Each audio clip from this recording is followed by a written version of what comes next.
목소리가 조금 달라졌다고 느낀 적 있으신가요? 예전보다 쉽게 쉬고 말을 오래 하면 금방 잠기고 아침이면 유난히 걸걸해지는 느낌. 많은 분들이 이렇게 말씀하십니다. 나이 들면 원래 그렇지 않나요? 하지만 꼭 그렇지만은 않습니다. 목소리는 단순히 소리가 아닙니다. 우리 몸 상태를 보여주는 신호입니다. 특히 2주 이상 지속되는 변화는 그냥 넘기지 않는 것이 좋습니다. 먼저 가장 흔한 경우를 말씀드리겠습니다. 감기입니다. 감기에 걸리면 성대가 붓습니다.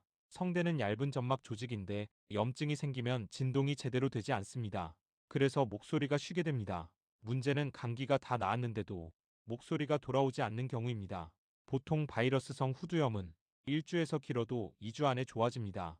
그 이상 지속된다면 다른 원인을 의심해야 합니다. 두 번째는 위산 역류입니다. 위산이 식도 위쪽으로 올라오는 것을 역류성 식도 질환이라고 합니다. 그런데 이 위산이 목과 성대까지 자극할 수 있습니다. 속쓰림이 없어도 목소리만 변하는 경우가 있습니다. 아침에 유독 목이 잠기고 헛기침이 잦고 목에 뭔가 걸린 느낌이 반복된다면 역류를 의심해 볼 수 있습니다.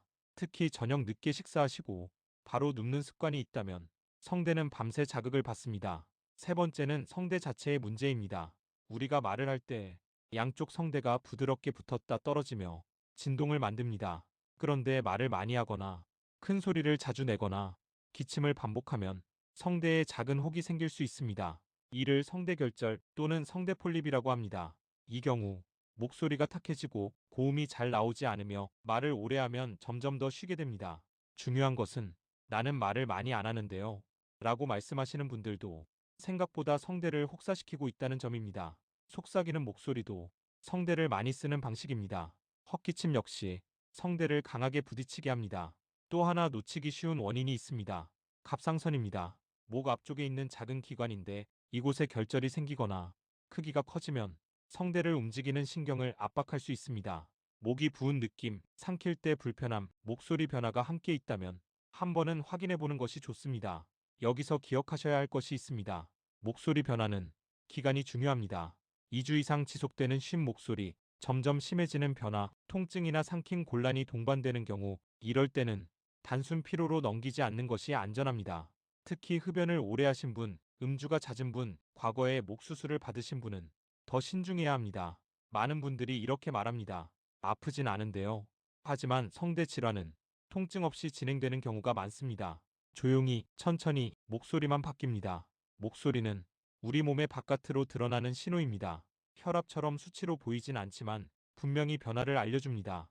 최근 들어 말하기가 예전 같지 않다 느끼신다면, 특히 2주 이상 지속된다면 한 번은 이비인후과에서 후두내시경 검사를 받아보시길 권합니다. 검사는 생각보다 간단합니다. 짧은 시간 안에 성대 상태를 직접 확인할 수 있습니다. 괜한 걱정이면 다행이고 초기에 발견하면 치료도 훨씬 수월합니다. 나이 때문이라고 단정하기 전에 몸이 보내는 작은 신호를 한 번만 더 귀 기울여 보십시오. 목소리는 생각보다 정직합니다. 목소리가 점점 낮아지고 탁해진다고 느끼신 적 있으신가요? 예전보다 힘이 없고 숨이 새는 듯한 소리가 난다면 조금 더 주의가 필요합니다. 나이가 들면 성대 근육도 함께 약해집니다. 이를 노인성 음성 변화라고 합니다. 성대가 얇아지고 완전히 붙지 못해 공기가 새는 소리가 납니다. 그래서 목소리가 가늘고 힘없이 들릴 수 있습니다. 하지만 모든 변화가 단순 노화는 아닙니다. 특히 한쪽만 움직이지 않는 경우 목소리는 더 분명히 달라집니다. 이를 성대마비라고 합니다. 성대를 움직이는 신경이 손상되거나 눌리면 한쪽 성대가 제대로 닫히지 않습니다. 이때는 말할 때 숨이 많이 새고 금방 피로해지고 물을 마실 때 사레가 들릴 수 있습니다. 목 수술 이후, 갑상선 질환 이후 또는 특별한 이유 없이도 발생할 수 있습니다. 목소리가 갑자기 변했고 삼킴이 불편해졌다면 미루지 말고 진료를 받으셔야 합니다. 또 하나 기억하셔야 할 질환이 있습니다. 파킨슨병입니다. 이 질환은 손떨림만 있는 병이 아닙니다. 초기에는 목소리가 작아지고 단조롭고 감정 표현이 줄어드는 변화가 먼저 나타나기도 합니다. 주변에서 요즘 목소리가 왜 이렇게 작아요? 라는 말을 들으셨다면 가볍게 넘기지 않는 것이 좋습니다. 특히 보폭이 줄고 몸이 굳는 느낌이 함께 있다면 신경과 진료가 도움이 됩니다. 그리고 반드시 말씀드려야 할 부분이 있습니다. 후두암입니다. 후두는 성대가 있는 부위입니다. 이곳에 종양이 생기면 가장 먼저 나타나는 증상이 쉰 목소리입니다. 통증은 없는 경우가 많습니다. 2주 이상 지속되는 쉰 목소리, 점점 심해지는 변화, 피 섞인 가래, 목에 이물감이 계속된다면 반드시 확인해야 합니다. 특히 흡연과 음주는 위험 요인입니다. 조기에 발견하면 치료 성적은 매우 좋습니다. 하지만 늦어질수록 수술 범위가 커질 수 있습니다. 그래서 기간이 중요합니다. 여기서 한 가지 집에서 해볼 수 있는 간단한 체크가 있습니다. 편안하게 숨을 들이마신 뒤 소리를 길게 내보십시오. 예전보다 지속 시간이 현저히 짧아졌다면, 중간에 소리가 끊긴다면, 공기가 많이 새는 느낌이 든다면 성대 기능을 확인해 볼 필요가 있습니다. 또한 물을 마실 때 자주 사레가 들리거나 목에 음식이 남는 느낌이 있다면 삼킨 기능도 함께 살펴봐야 합니다. 중요한 것은 나이 탓으로 단정하지 않는 것입니다.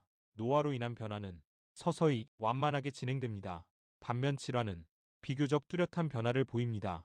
어느 날 갑자기 달라졌다면 몸이 보내는 신호일 가능성이 큽니다. 목소리는 감정을 전하는 도구이기도 하지만 건강을 알리는 지표이기도 합니다. 예전과 다르게 느껴진다면 스스로를 탓하지 마십시오. 예민한 것이 아닙니다. 오히려 몸의 변화를 잘 감지하고 있는 것입니다. 조기에 확인하면 치료는 훨씬 간단해집니다.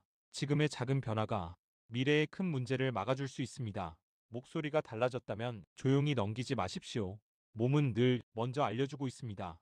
이 좋은 정보를 주변에 꼭 널리 알려주시고 구독 버튼과 좋아요 버튼, 그리고 알림 설정까지 부탁드리겠습니다.